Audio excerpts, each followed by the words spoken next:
मौलवी साहब ने सलाम किया, अस्सलाम वालेकुम चौधरी साहब। वालेकुम अस्सलाम मौलवी साहब। कहाँ जा रहे हैं चौधरी साहब? अरे हजरत मत पूछिए। और मौलवी साहब चौधरी साहब का ये मूड देख के समझ गए कि मामला खराब है। चौधरी है भैया, कुछ ज्यादा समझाएंगे बोलेंगे तो हो सकता है हमें नौकरी से निकाल दें, इमामत से निकाल दें। चौधरी साहब का इंशाअल्लाह। किसी जमाने में एक चौधरी साहब थे और उनको बैल खरीदने का बड़ा शौक था। ये उस जमाने की बात है जब 1 रुपए 2 रुपए में बैल भैंस गाय वगैरह मिल जाया करते थे। तो चौधरी साहब को 1000 का बैल खरीदने का इतना शौक था कि पूछिए मत। एक दिन 1000 रुपया लेकर वो बैल मंडी की तरफ जा रहा है बैल खरीदने के लिए।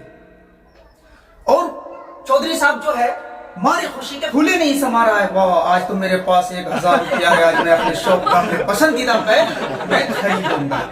जाते जाते रास्ते में चौराहे पर एक मौलवी साहब मिले।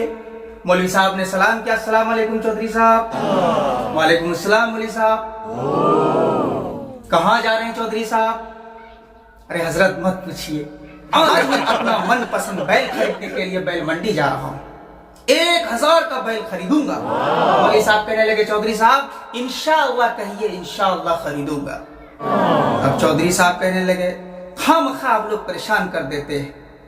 कहते ये कहो, ये काम हो जाए तो सुभान अल्लाह कहो, ये काम हो जाए तो अल्हम्दुलिल्लाह, ये काम हो जाए तो अस्तगफिरुल्लाह, कोई कुछ दे दे तो जज़ाक अल्लाह। भैया हम सब दुनियादार लोग हैं, हम सब से ये सब पाबंदी नहीं हो सकती। पैसा मेरे जेब में है, बैल की मंडी सामने है, इसलिए बराए मेहरबानी मुझे जाने दे और मुझे अपने पसंदीदा बैल खरीद कर लाने दे।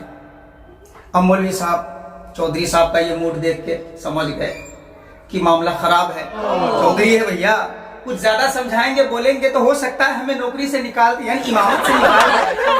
बहरहाल मौलवी साहब जो है खामोश हो गए। वो चौधरी गया, बैल मंडी गया और वो पूरे बैल मंडी का कम से कम 2-4 चक्कर लगाया। 2-4 चक्कर लगाने के बाद एक तो खूबसूरत सा बैल उसको एकदम काफी तगड़ा मोटा ताजा उसको पसंद आया।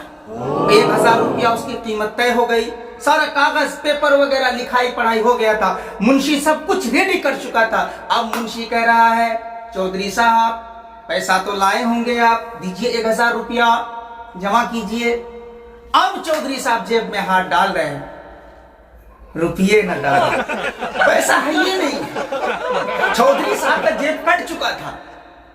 जैसे ही जेब में हाथ डाला उसे पैसा नहीं मिला, वो परेशान। अब वो क्या कह रहा है, मुंशी जी इंशाअल्लाह मेरे पैसे गुम हो गए, इंशाअल्लाह मैं पैसे लाया था, इंशाअल्लाह मैं बैल खरीदने वाला था, इंशाअल्लाह मेरे पैसे मुझे मिल जाएंगे। अब इंशाअल्लाह कह रहा है। जब इंशाअल्लाह कहने का वक्त था तब तो कहा नहीं, और अब जब कहने का वक्त नहीं है तब इंशाअल्लाह कह रहा है। तो यही हाल हमारा और आप सबका है मेरे भाइयों, कि अभी हमें हमारे लिए अमल करने का वक्त है। हम जो बोएंगे वही हमें आखिरत में मिलेगा। दुनिया दारुल अस्बाब है। अल्लाह ताला अपने पसंदीदा और अपने नेक बंदों पर आलाम मुसीबतें भेजते रहते हैं। ये अल्लाह ताला का कानून है और ज़ाब्ता है। अगर हम परेशान हो जाए और फिर यूं कहने लगे कि यार हम तो रोजा रख लेते हैं, नमाजें पढ़ लेते हैं, फिर भी सारी मुसीबतें सारी तकलीफें हमारे ही ऊपर आती है, तो नहीं मेरे भाइयों, अल्लाह की रहमत से ना उम्मीद नहीं होना है। या अल्लाह ताला हम सब पर छोटी छोटी मुशक्कतें तकलीफें और मुसीबतें डालता है, ये देखने के लिए कि क्या ये बंदा मेरा शुक्र अदा करता है, क्या ये बंदा मुझसे ताल्लुक जोड़े रखता है कि या भाग जाता है। तो इसलिए मेरे भाइयों हमें जो भी कुछ करना है इसी दुनिया में करना है, ताकि हमें मरने के बाद उसका सही बदल मिल सके, उसका सही अज्र मिल सके। वरना फिर वही होगा, इंशाअल्लाह आप करके आओ। नहीं